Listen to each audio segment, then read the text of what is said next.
Assalamualaikum warahmatullahi wabarakatuh. Innal hamdalillah nahmadu wa nasta'inu wa nastaghfiruh wa na'udzu billahi min shururi anfusina wa min sayyiati a'malina may yahdihillahu fala mudhillalah wa may yudlilhu fala hadiyalah. Asyhadu an la ilaha illallah wahdahu la syarikalah wa asyhadu anna Muhammadan abduhu wa rasuluh la nabiyya ba'da. Qala Allah ta'ala fil Qur'anil Karim, a'udzu billahi minasyaitonir rajim. Bismillahirrahmanirrahim. Allazina yunfiquna bis-sarra'i wad-dharra'i wal kazimina al-ghaiza wal 'afina 'anil nas wallahu yuhibbul muhsinin. Qala Rasulullah sallallahu alaihi wasallam, man qama lailatul qadri imanan wa ihtisaban ghufira lahu ma taqaddama min dzambi. Shadaqallahul azim.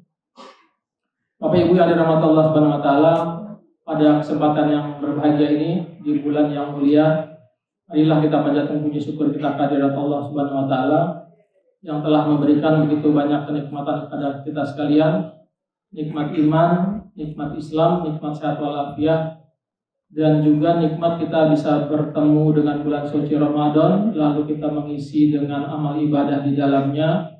Mudah-mudahan usia kita dipanjangkan oleh Allah sampai dengan akhir Ramadan, dan insya Allah juga kita bisa bertemu kembali dengan Ramadan tahun depan. Amin ya rabbal alamin.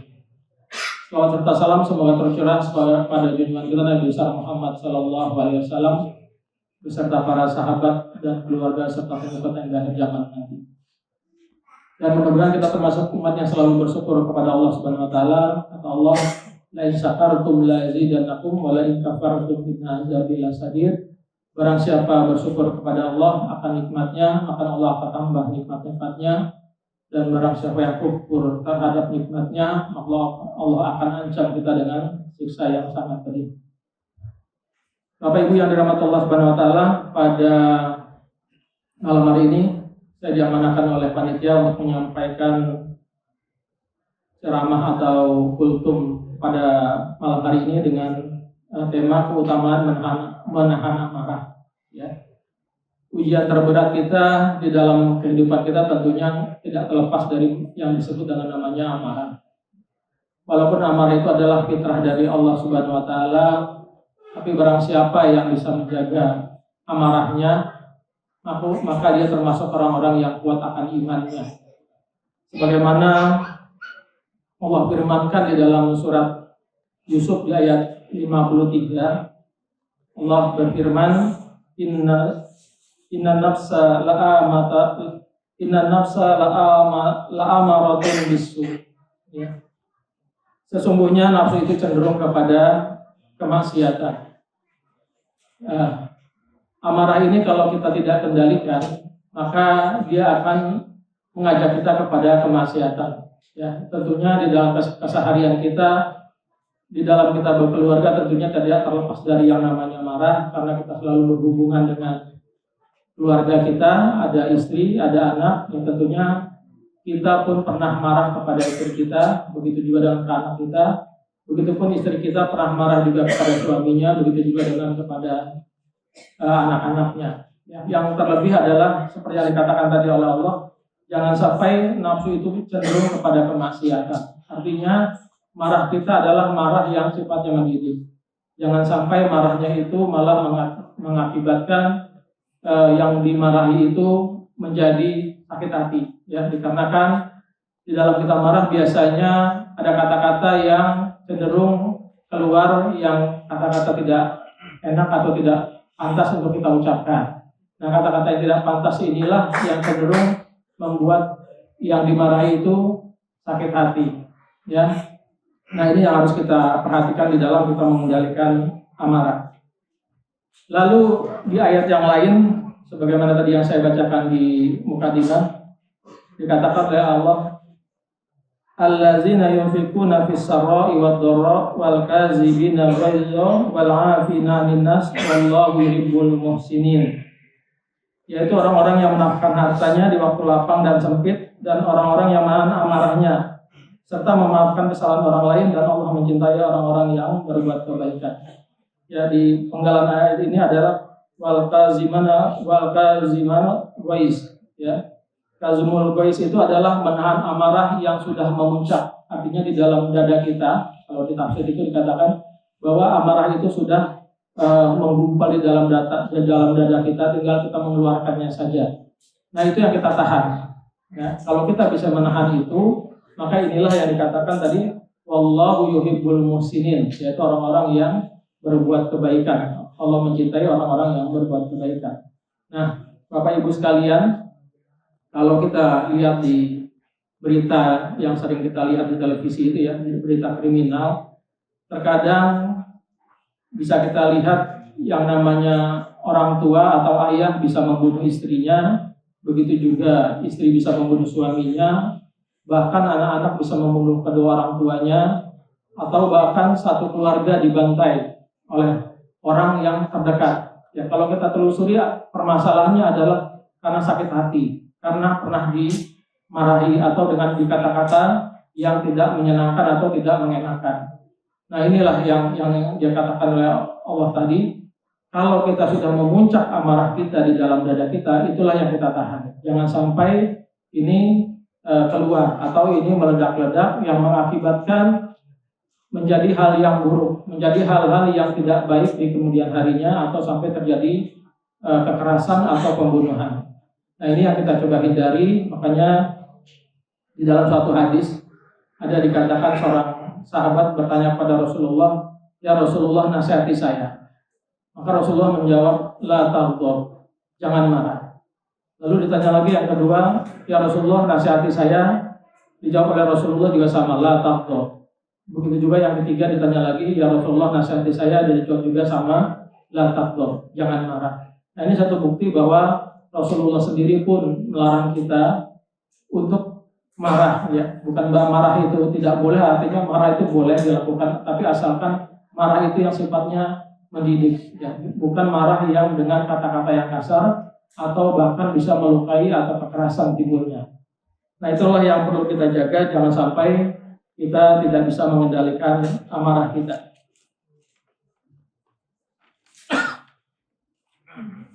Lalu di dalam hadis lain dikatakan oleh Rasulullah SAW, Rasulullah bersabda, "Bukanlah orang yang kuat itu yang menang dalam bergulat, tapi orang yang kuat itu adalah yang mampu menahan dirinya ketika marah." Ya, ini juga sama, Rasulullah juga mengajarkan kepada kita, orang yang menang itu bukanlah orang yang menang di dalam kita bertanding atau bergulat, tapi orang yang menang itu adalah, atau orang yang kuat itu adalah orang yang bisa menahan amarahnya. Nah, ini yang harus menjadi bekal buat kita, bahwasannya orang-orang yang bisa menahan amarahnya itulah adalah orang-orang yang kuat dan orang-orang yang termasuk orang-orang yang melakukan kebaikan.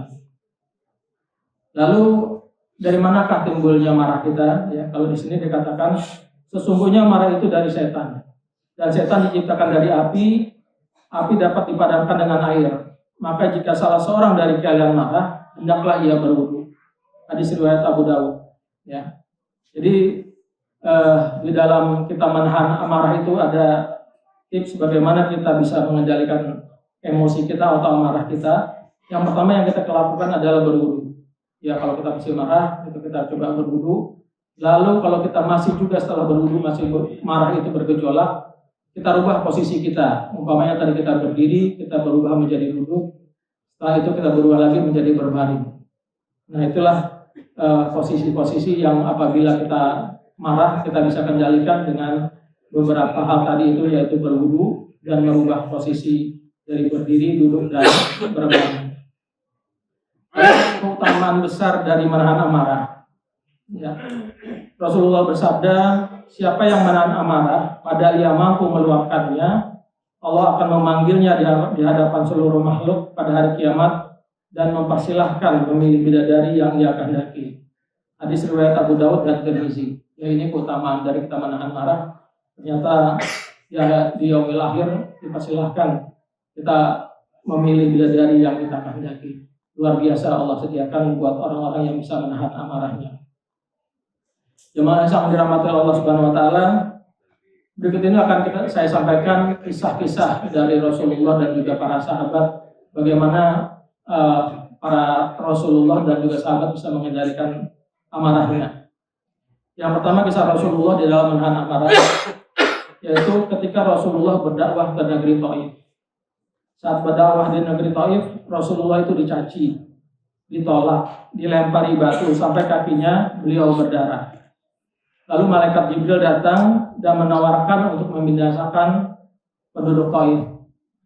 Namun Rasulullah bersabda, "Jangan," jawab Rasulullah kepada malaikat, "aku berharap dari keturunan mereka akan lahir orang-orang yang menyembah Allah semata." Hadis riwayat Bukhari dan Muslim. Ya, ini satu bukti ya Rasulullah bagaimana dia bisa mengendalikan emosinya ketika ia berdakwah di sekitaran Mekah ditolak, lalu dia mencoba hijrah ke negeri Taif. Ternyata di dalam dakwahnya itu juga tidak semuanya dakwah itu bisa diterima dengan baik. Ternyata Rasulullah juga dicaci maki, ya, lalu diusir, dilempari dengan batu, lalu kakinya berdarah. Ya, sampai malaikat Jibril itu datang untuk menjadi penolong atau yang bisa membela Rasulullah, tapi Rasulullah memberi jawaban yang sangat luar biasa karena dia berharap nanti di suatu hari akan ada generasi yang bisa menyembah Allah Subhanahu wa taala. Dan kita bisa buktikan saat ini kalau kita umroh maupun haji, ternyata ketika kita ke Taif luar biasa. Malah Taif itu tempat selalu jadi kunjungan jemaah umroh dan haji. Ini satu bukti bahwa di dalam kita berdakwah juga harus ada kesabaran. Dan alhamdulillah mungkin buat kita yang biasa berdakwah belum seperti Rasulullah ya di dalam kita berdakwah. Alhamdulillah kita berdakwah nyaman, tenang gitu ya. Bahkan tidak ada yang dilempari batu dan lain sebagainya. Ini sebenarnya semata-mata dari berkat doa Rasulullah tadi. Tidak hanya di negeri Taif, ternyata di negeri kita pun bisa nyaman seperti sekarang kita berdakwah saat ini. Lalu yang kedua, yaitu kisah Rasulullah ini adalah ketika orang Badui menarik jubahnya Rasulullah dengan kasar. Seorang Arab Badui menarik jubah Rasulullah hingga berbekas di lehernya, meminta harta dengan nada kasar. Para sahabat marah dan siap menghukum orang itu. Namun Rasulullah tersenyum dan memerintahkan untuk memberikan hartanya. Hadis riwayat Bukhari dan Muslim. Ya, begitu besar jiwanya Rasulullah, walaupun ia disakiti oleh orang Badui, tapi ia tetap tersenyum ketika orang Badui itu meminta harta dan menyuruhnya dari sahabat untuk memberikan hartanya tersebut. Artinya marahnya Rasulullah dibalas dengan sabar dan juga kelembutan.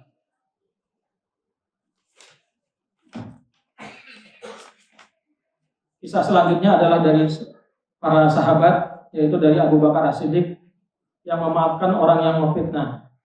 Seorang kerabat Abu Bakar yang bernama Mistah bin Usasah termasuk orang miskin yang rutin diberikan bantuan oleh Abu Bakar yang ikut menyebarkan fitnah, kabar bohong saat peristiwa Hadisul Ifk atau fitnah terbesar Aisyah ketika ia ikut safar bersama Rasulullah. Lalu kabar bohong tersebut disebarluaskan dan Abu Bakar sangat marah. Lalu dia bersumpah untuk menghentikan memberi bantuannya.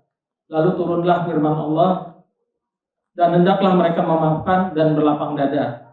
Surat An-Nur ayat 22. Abu Bakar langsung berkata, "Demi Allah, aku ingin Allah mengampuniku." Lalu beliau memaafkan dan melanjutkan bantuannya seperti semula. Nah, ini satu bukti walaupun seorang sahabat itu juga manusia seperti biasa, tapi ternyata mereka pun bisa menahan amarahnya. Mereka menahan amarah demi mengharapkan ampunan dari Allah Subhanahu wa taala. Lalu yang berikutnya Umar bin Khattab. Umar bin Khattab ini orang yang keras, tetapi ia tunduk terhadap Al-Quran. Suatu hari Umar radhiyallahu anhu marah besar kepada seseorang bernama Uyayyah bin His datang menemui Umar bin Khattab radhiyallahu anhu saat Umar menjadi khalifah. Ia berkata dengan kasar dan menuduh khalifah dengan perkataan, "Wahai Umar, engkau tidak adil dalam memberikan dan tidak memutuskan dengan keadilan." Ucapan tersebut membuat Umar sangat marah sampai hampir menghukumnya. Lalu Al-Ghur bin Qais, keponakannya Uyayyah, segera menenangkan khalifah dengan membacakan Al-Quran yang dibacakan, yaitu surat Al-A'raf ayat 199. "Jadilah engkau pemaaf, perintahkanlah yang ma'ruf dan berpalinglah dari orang-orang yang bodoh." Dan orang ini ternyata yang menghardik Umar Umar tersebut adalah termasuk orang yang bodoh, maka Umar langsung menahan amarahnya dan membatalkan niatnya untuk menghukumnya. Dan dengan ayat tersebut, maka Allah telah memerintahkanku untuk bersabar. Jadi sahabat Umar ini adalah sahabat yang kuat pun tunduk akan perintahnya Allah melalui surat Al-A'raf ayat 199. Dan yang terakhir adalah kisah dari Ali bin Abi Thalib ketika dia berperang dan menghadapi musuh, ketika musuhnya sudah terpojok dan ingin menikam musuh tersebut, tapi ternyata ketika pedangnya ingin menghunus ke tubuh musuhnya itu, lalu musuhnya meludahi muka Ali bin Abi Thalib. Lalu Ali tidak jadi membunuh musuhnya tersebut, lalu dibiarkan untuk ditawan.